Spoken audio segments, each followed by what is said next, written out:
You don't hear the game. Shh. Okay. That's fixable. Hold on. What about now?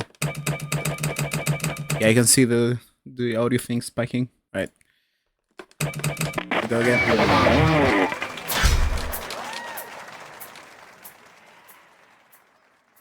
When was the last time you ever clicked on a video about Guitar Hero? To me, it was probably in 2016 when all the Rock Band 4 versus Guitar Hero live discussion was going on. And I've always been a Guitar Hero kid, so my experience with the Rock Band is second to none. My only experience with it is playing YARG nowadays on stream, and I don't know, I feel like I missed out on Rock Band. I actually want to buy Rock Band 4 for the Xbox to try it out, maybe get some achievements over there, but I can't for the life of me find a Strat controller for the Xbox One. But I wanted to take a step back and look at my history with the games to just know how these games shaped the man I am today, and maybe understand why these games were so influential on me. My name is Lynx, and this is my retrospective and tribute to Guitar Hero.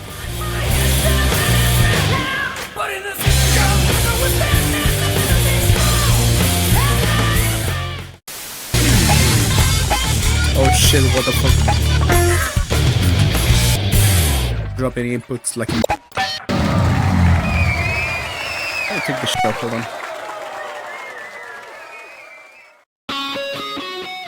My first experience with Guitar Hero was, as you can tell from the background footage, on GH2. When I was like 3 or 4 years old, I went to a mall with my parents, and there was this demo kiosk that had Xbox 360s in display, and one of them with the big screen had Guitar Hero 2 on display. Curious as any child with unsurveilled access to the internet back in the early 2000s, I went to that demo kiosk because you needed a receipt to play on those demo consoles, and I don't know, something about Guitar Hero 2 and the Explorer controller called me. Little did I know that would be the first and last time I would ever put my hands on an Explorer guitar. But that aside, I had a blast playing GH2. I remember picking Sweet Child of Mine on medium. When I was recording footage for this video, I stopped to play Sweet Child of Mine now on expert, because every time I hear that wave group version, I don't know, there's something that clicks inside of me, and it's just like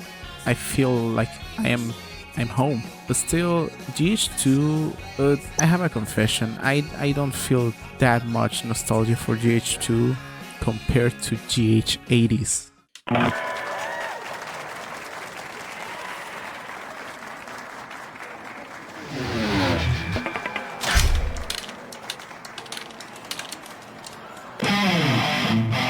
GH80s to me is probably my favorite from the Harmonix era. I don't know, the setlist is just so iconic. Even the tutorial gives me nostalgia, even if it's the same tutorial from like the first 2 games. But nonetheless, I don't know, there's something about 80s that just feels like home. I enjoy every single song on the setlist, including Play With Me, that I didn't even hear until I saw a size video of FCing this entire game in like 3 days. And when I played it on medium on my Xbox controller, because when I was replaying GH80s on my PC, I didn't have a guitar then, so I just had to play on my Xbox controller like I used to do when I was a kid. And I don't know, it felt weird, but it was magical, like hearing Wave Group covering all these bangers from the 80s. And Wave Group is so talented that I didn't even notice they were covers until I saw the Asai video, and he pointed out like every song that was a cover compared to the master tracks, and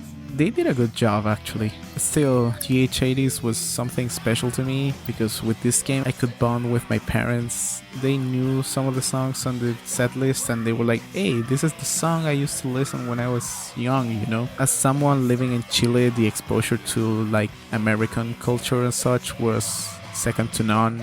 Only in movies and TV series you could ever see American influence. And I'm gonna be honest, there's just something about this set list that just feels good, you know? It's like really fun to listen to play to, except for the damn synth solo on Because It's Midnight that got charted for some reason on GH80s. And to this day, I don't know how the fuck do people FC that. I hate this chart.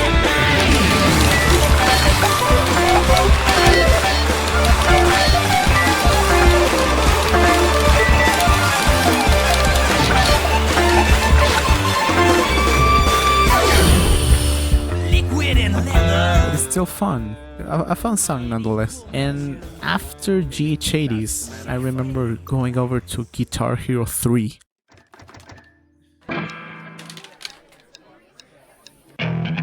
GH3 was probably the most influential game on me. I don't know, there's something about seeing all these characters changing so drastically from GH80s to GH3. Every character with their respective personalities cranked to 11, their outfits just being completely different from what I was used to, the graphics looking completely different, and overall looking even better, actually. I don't know, there's something about GH3 that to this day still feels welcoming, and for a good reason. This game was the first one to ever make $1 billion, and that was unheard of back in the day. Every time I play Painted Black on GH3, I remember my grandpa, who's still alive, thankfully, because he used to watch a series on TV that used Painted Black as its main theme song, and every time he gets a call, Painted Black starts playing, and I immediately get transported to 2007.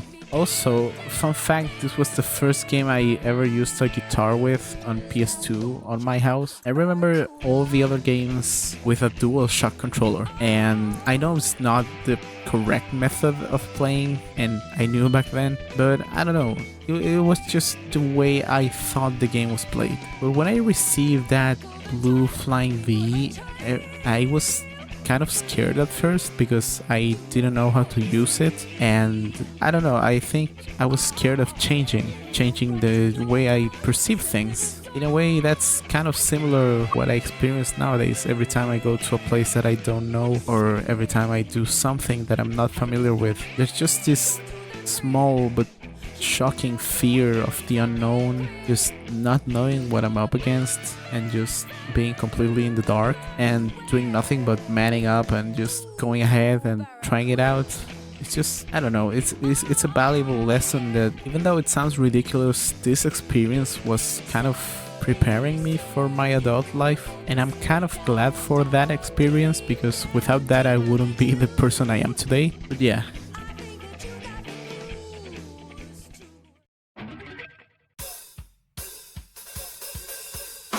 Right now, I am hooked on Clone Hero and YARG, as you could tell, and I don't know, there's something about these games that just captivated me. When I first discovered Clone Hero, I thought it was Guitar Hero 3 with ray tracing. Until a couple of years ago, I just realized that Clone Hero was just Guitar Hero Warriors of Rock on PC. But nonetheless, with YARG, as I was a Guitar Hero kid, I never tried out Rock Band. So actually, YARG is my first introduction to Rock Band, and honestly, I'm having quite a blast with YARG. The way you can use almost any instrument that has been supported by the other games until this day, both from the Rock Band and Guitar Hero franchise, is just fucking amazing, actually. In the future, they also plan to support DJ turntables from DJ Hero and DK bongos and wacky weird stuff like that to make it kind of the ultimate rhythm game based off of Rock Band. And honestly, I kind of regret not trying out Rock Band before, because it seems like it would have been the perfect party game back in the day. And it probably was, considering how successful it was in the United States, despite being the same development team from the original Guitar Hero games. So thank you Activision, Neversoft, Red Octane, Bobcat, Harmonix, and everyone else involved in the development of these games. In a way, these games shaped who I am today. But yeah, that's my story, I guess. I am not abandoning this game anytime soon.